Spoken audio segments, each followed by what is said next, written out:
到地面去很容易。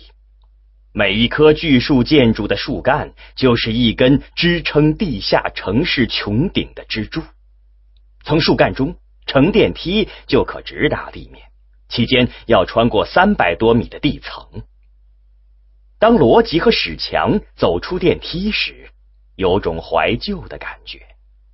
产生这种感觉的原因是，出口大厅的墙壁和地板上没有被激活的显示窗口了，各种信息显示在悬挂于天花板上的真正的显示屏上。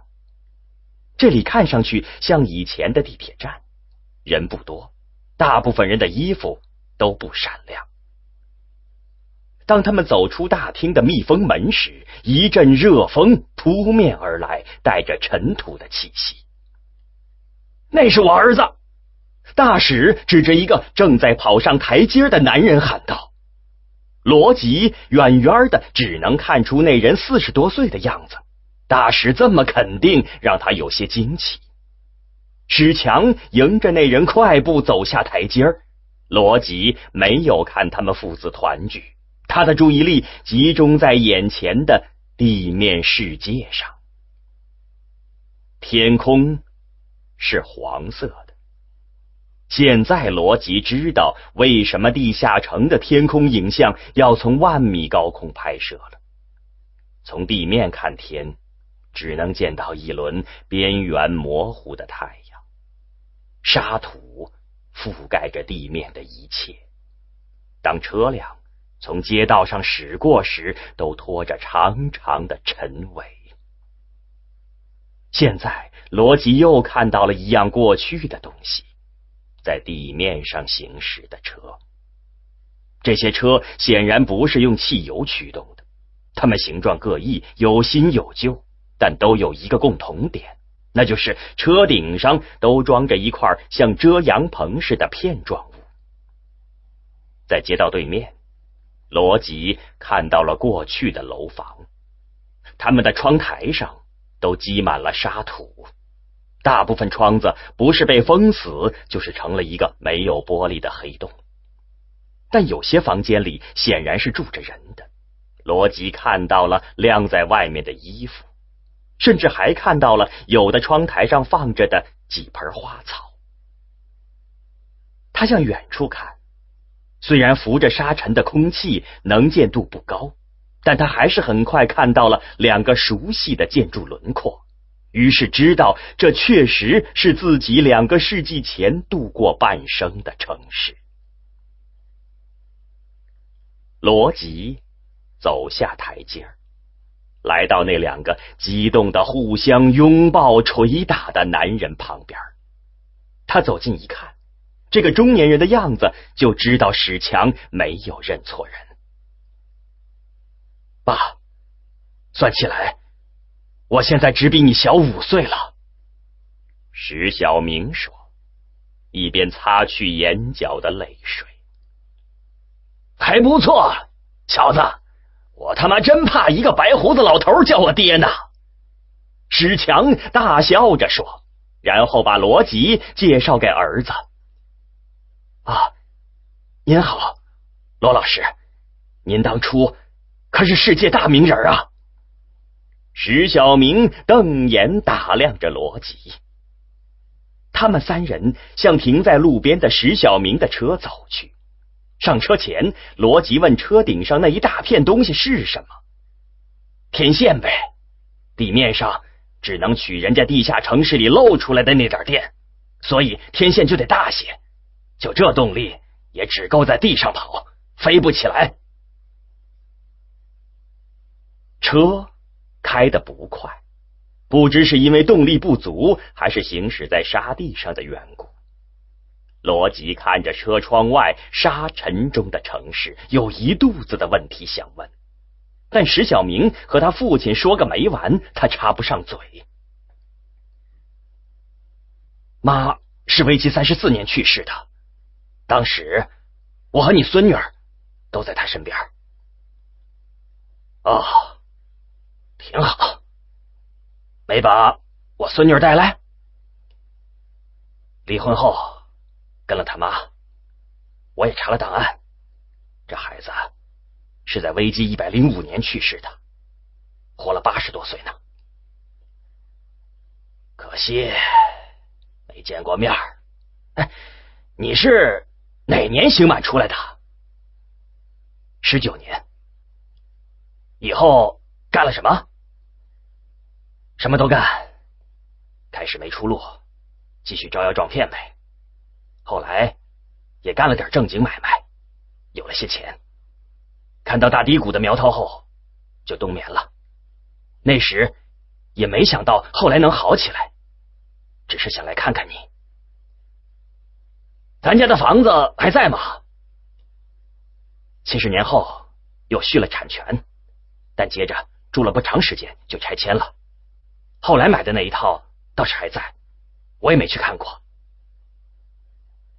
石小明指指外面，现在城里的人口还不及我们那时的1%。知道这里最不值钱的是什么吗？就是爸你一辈子供的房子，现在都空着，随便住了。罗辑好不容易抓住了一个两人谈话的间隙，问道：苏醒的冬眠者都住在旧城里吗？哪儿啊，都住在外面。城里风沙太大，主要也是没什么事情干，当然也不能住得离地下城太远，否则就取不上电了。你们还能干什么事儿？史强问。你想想，这年头我们能干，孩子们不能干的是什么？种地呗。同其他冬眠者一样，不管法律年龄如何，石小明还是习惯把现代人叫孩子们。车出了城市，向西驶去，沙尘小了些，公路露了出来。罗辑认出这就是当年的京石高速公路。现在路两旁都是漫漫黄沙，过去的建筑还都屹立在沙中，但真正使沙化的华北平原显出生机的是一处处由稀疏的树林围起来的小绿洲。据石小明说，这些地方就是冬眠者的居住点儿。车驶入了一个绿洲，这是被防沙林围起来的一个居民小区。石小明说这儿叫新生活5村。一下车，罗辑就有时光倒流的感觉。他看到了一排排熟悉的6层居民楼，楼前的空地上有坐在石凳上下棋的老人和推着婴儿车的母亲。在从沙土中长出的稀疏的草坪上，有几个孩子在玩足球。石小明家住在6楼，他现在的妻子比他小9岁，是危机21年因肝癌冬眠的，现在十分健康。他们有一个刚满4岁的儿子，孩子叫史强祖爷爷。为史强和罗辑接风的午宴很丰盛，都是地道的农产品，还有附近农场产的鸡和猪肉，甚至酒都是自酿的。邻居的3个男人也被叫过来一起吃，他们和石小明一家一样，都是较早的几批冬眠者。那时冬眠是一件十分昂贵的事儿，所以这些人当初都是很富有的社会上层人士或他们的子女。但现在跨越了100多年的岁月，相聚在此，大家都是普通人了。石小明特别介绍一位邻居，说他叫张岩，是当年被他骗过的张元朝的孙子。您不是让我把骗人家的钱都还上吗？我出去后就开始还了，因此认识了岩子。当时他刚大学毕业，我们受了他们家2个老邻居的启发，做起了殡葬业务。我们的公司名字叫高深公司，高是指太空葬，除了送骨灰出太阳系，后来发展到可以把整个遗体发射出去，当然价钱不低。深是指矿井葬，开始用的是废矿井，后来也挖掘新的，反正都是防三体人掘墓呗。被石小明叫做严子的人看上去有些老了，5、60岁的样子。小明解释说，严子中间苏醒过30多年之后才再次冬眠。你们这里在法律上是什么地位呢？罗琦问。石小明说，与现代人居住区完全平等的地位。我们算城市的远郊区，有正规的区政府，这里住的也不全是冬眠者，也有现代人，城里也常有人到这里来玩。张岩接着说，我们都管现代人叫点墙的，因为他们刚来时总不由自主的向墙上点，像激活些什么。这里日子过得还可以吗？史强问。几个人都说还不错。可我路上看到你们种的地，庄稼长成那德行，能养活人？怎么不能？现在在城市里，农产品都属于奢侈品。其实政府对冬眠者还是相当不错的，就是什么都不干，靠国家给的补贴也能过舒服日子，但总得找点事儿干。要说冬眠人会种地，那是瞎说，当初谁也不是农民，但我们也只有这个可干了。谈话很快转移到前2个世纪的近代史上。大低谷是怎么回事？罗辑问出了他早想问的问题。人们的面容一下子都凝重起来。石小明看看饭快吃完了，才把话题继续下去。你们这些天来多少也知道一些吧？这说起来话长了。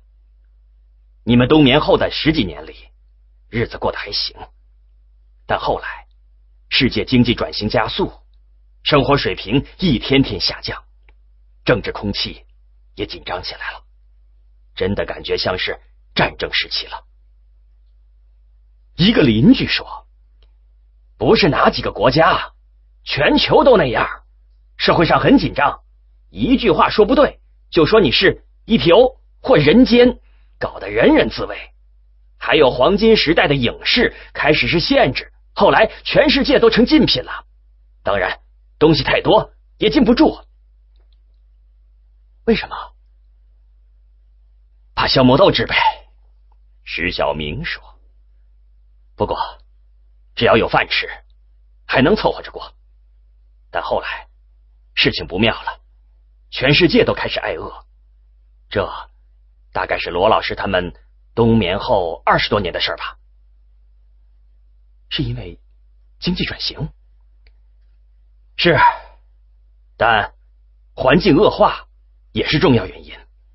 当时的环保法令倒还都有，但那正是悲观时期，人们普遍都有一个想法，环保有屁用，就算把地球保成一个花园，还不是留给三体人。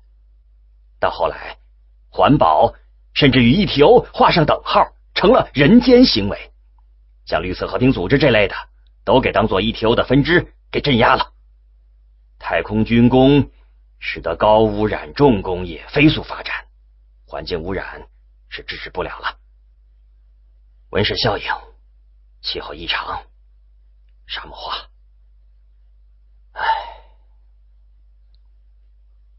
我冬眠以前正是沙漠化开始时。另一个邻居说，不是你们想象的那样，沙漠从长城边向这边推进，不是，那叫插花式侵蚀。内地好好的一块块地方同时开始沙化，从各个点向外扩散，就像一块湿布被晒干那样。然后是农业大减产，储备粮耗光，然后就是大低谷了。生活水平倒退100年的预言真成了现实？罗辑问。石小明苦笑3声。我的罗老师啊，倒退100年，您做梦吧。那时再往前100年就是20世纪30年左右吧。与大低谷相比，那是天堂了。大低谷不比1930几年，人多呀，83亿。他说着指指张岩，他见过大低谷，那时他苏醒过一阵儿。张岩喝干了一杯酒，两眼发直地说：我见过饥饿大进军，几千万人逃荒，大平原上沙土遮天，热天热地热太阳，人一死立马就给分光了，真他妈是人间地狱。影像资料多的是，你们可以自己看，想想那个时候都折寿啊。大低谷持续了半个世纪吧，就这么50年来，世界人口由83亿降到35亿。你们想想吧，这是什么事儿？罗辑站起身，走到窗前。从这里可以越过防沙林带，眺望外面的沙漠。黄沙覆盖的华北平原，在正午的阳光下静静地向天边延伸。时间的巨掌已经抚平了一切。后来呢？大使问。张岩长出一口气，好像不用再谈那段历史，让他如释重负似的。后来嘛，有人想开了，越来越多的人想开了，都怀疑即使是为了末日战争的胜利，付出这么多到底值不值？你们想想，怀里快饿死的孩子和延续人类文明哪个重要？你们现在也许会说后者重要，但把你放到那时就不会那么想了。不管未来如何，当前的日子才是最重要的。当然在当时，这想法是大逆不道，典型的人间思想。但越来越多的人都这么想，很快全世界都这么想了。那时流行一句口号，后来成了历史的名言：给岁月以文明，而不是给文明以岁月。罗辑接下来说，他仍看着窗外，没有回头。对，是这个，给岁月以文明。再后来呢？史强又问。第二次启蒙运动，第二次文艺复兴，第二次法国大革命，那些事儿你们看历史书去吧。罗辑惊奇地转过身来，他像庄严预言过的事，竟然提前2个世纪变成现实了。第二次法国大革命还在法国？不，只是这么个说法，是在全世界。大革命后，新上来的各国政府都全部终止了太空战略计划，集中力量改善民生。当时出现了一个很关键的技术，利用基因工程和核聚变的能量，集中大规模生产粮食，结束了靠天吃饭的日子。这以后，全世界才不再挨饿。接着，一切都恢复得很快，毕竟人少了，只用了20多年时间，生活就恢复到了大低谷前的水平，然后又恢复到黄金时代的水平。人类铁了心的沿着这条舒服道走下去，再也不打算回头了。有一个说法，罗辑博士一定感兴趣。一个邻居凑近罗辑说，他在冬眠前是一名经济学家，想问题也深些，叫文明免疫力，就是说人类世界这大病一场，触发了文明机体的免疫系统，像前危机时期那样的事儿再也不会发生了。人文原则第一，文明延续第二，这已是当今社会的基础理念。邻居所说的前危机时期，是指三体危机出现后至大低谷结束的时期。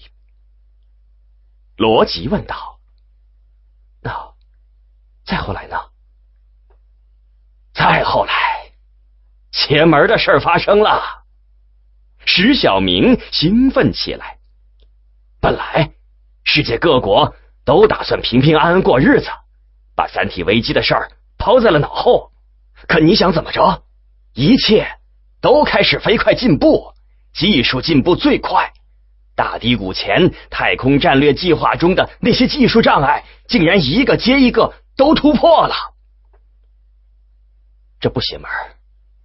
罗辑说，人性的解放必然带来科学和技术的进步。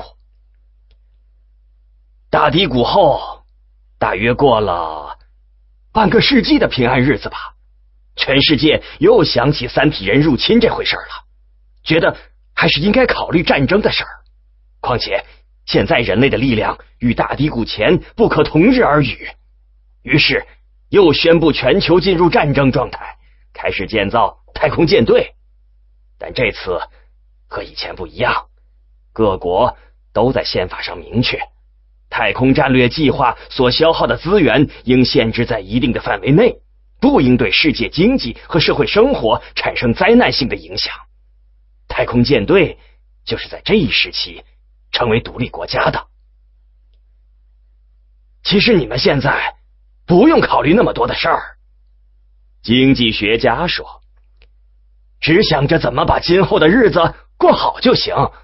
那句革命中的名言其实是套用帕斯卡的一句话，给时光以生命，而不是给生命以时光。来，为了新生活。他们喝干了最后一杯酒。罗辑向经济学家致意，认为这话说得很好。他现在心里所想的只有庄严和孩子，他要尽快安顿下来，再去苏醒他们，给岁月以文明，给时光以生命。